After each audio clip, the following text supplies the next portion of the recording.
Detik-detik terakhir gugurnya Raden Intan II tanggal 5 Oktober 1856.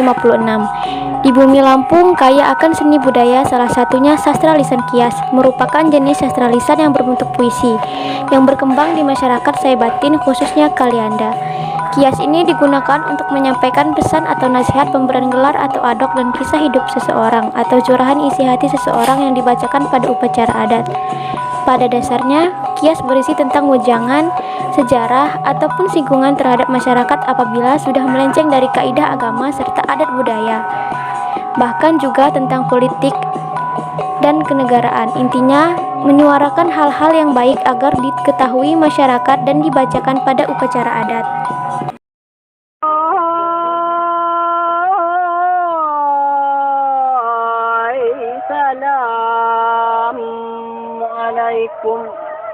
Assalamualaikum salam. Bismillah, permulaan awal persembahanku, kuari kiri kanan, maaf abu ini hati bisi pedo zaman satu abad seradu sejarah senat tuan ini radu pahlawan hadis don siji dasar kiasku.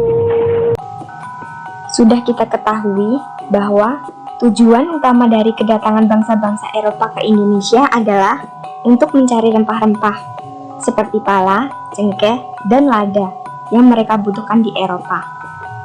Untuk masuk, mereka secara sistematis mengusahakan politik monopoli di daerah yang mereka kunjungi, yang disusul dengan usaha-usaha kolonialisme untuk mempermudah tercapainya tujuan pertama tadi.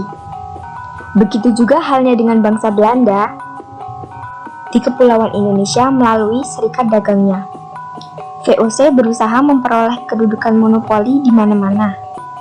Pada abad ke-17, Belanda memperoleh kedudukan monopoli cengkeh dan pala di Maluku. Belanda berusaha mempertahankan kedudukan monopoli yang telah diperolehnya dalam sejarah perkembangan VOC di Indonesia. Ketika Raden Intan I wafat pada tahun 1828, yang menggantikan beliau adalah putra sulungnya, Raden Imba II. Guna memegang kendali, pemerintah ternyata beliau ini bukan hanya mewarisi tahta kekuasaan, tetapi mewarisi pula jiwa dan semangat ayahanda.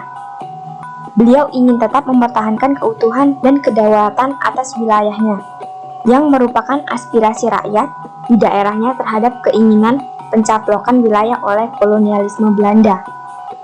Pada saat itu, pemerintah Belanda telah mengumumkan SOB sebagai akibat perlawanan-perlawanan rakyat di zaman Raden Intan I. Hingga Belanda menjalankan hukum kemiliteran di dalam usahanya menjalankan pemerintahan. Sementara itu pula, pemerintah Belanda sedang terpusat perhatiannya kepada Perang Diponegoro di Jawa Tengah. Namun demikian, setelah mereka mendengar tentang wafatnya Raden Intan I, mereka menganggap tibalah saatnya untuk mencengkeramkan kuku-kuku kekuasaan terhadap rakyat Lampung. Mereka mengira mudah menguasai Lampung, tetapi ternyata keliru. Masa kecil Raden Intan II penuh dengan pendidikan agama yang cukup dan mengenal sistem pemerintahan berdasarkan adat istiadat Lampung. Dan pemerintahan sendiri, meskipun Belanda dengan pemerintahannya dan kolonialisme yang berkuasa, ingin agar Raden Intan II tumbuh di bawah pemerintahan mereka. Asal-usul keturunan Raden Intan II berdasarkan penelitian yang pernah dilakukan didapat bukti bahwa Raden Intan II bergelar Kesumaratu yang berjuang melawan Belanda pada tahun 1850 sampai dengan 1856.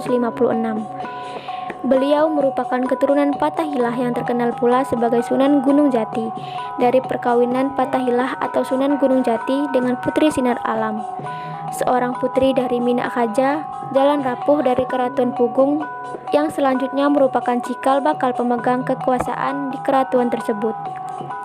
Raden Intan II adalah putra tunggal dari Raden Imba II dengan gelar Kusumaratu yang berjuang melawan penjajahan Belanda tahun 1828 sampai dengan 1834. Detik-detik terakhir gugurnya Raden Intan II tanggal 5 Oktober 1856 pada malam hari sekitar pukul 12 malam Di sebuah daerah persawahan terbuka di daerah Tataan dan Gayam, Raden Intan II memenuhi undangan Raden Merapat. Raden Intan II pun segera bergegas pergi memenuhi undangan dari Raden Merapat. Ketika sampai, Raden Intan pun disuguhkan makanan. Raden Intan, kami sajikan semua hidangan ini untuk kemuliaan dan keselamatan Raden. Semoga Raden berkenaan dengan jamuan kami yang sangat sederhana ini. Kami tahu Raden, baru kali ini melihat hidangan yang sepertinya Raden tidak pernah melihat. Karena Raden harus tinggal di hutan untuk menghindari kejaran para penjajah. Sampai-sampai Belanda nyaris susah payah mencari Raden. Dan saya terima kasih karena Raden telah memenuhi undangan kami. Raden, maaf sepenuhnya, sepertinya tempatnya tidak layak buat Raden. Tak mengapa Raden Merapat, aku senang atas undangan ini.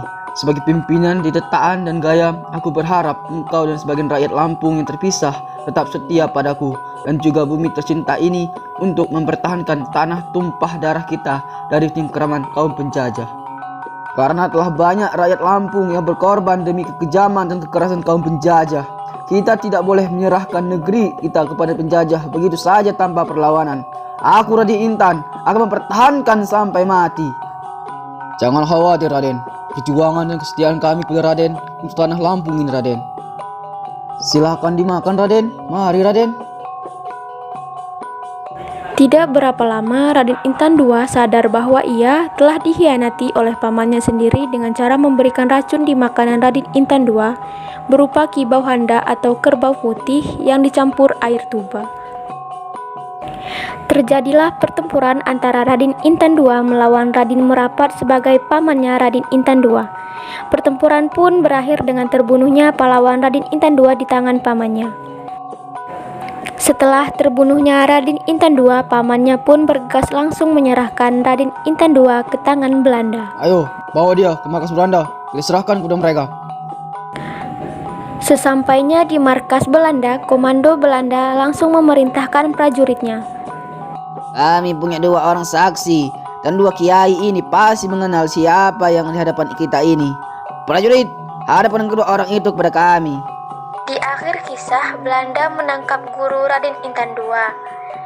Kemudian Belanda menghadapkannya di depan jasad Raden Intan II yang sudah berhasil mereka bunuh sambil berkata, Hei kalian pasti mengenal orang ini bukan? Kamu pasti mengenal orang ini bukan? Raden. pesan dan keteladanan yang dapat kita ambil dari kisah gugurnya Raden Intan II adalah sebagai rakyat Lampung, kita harus bangga memiliki pahlawan yang selalu memikirkan rakyat dan berjuang untuk rakyat.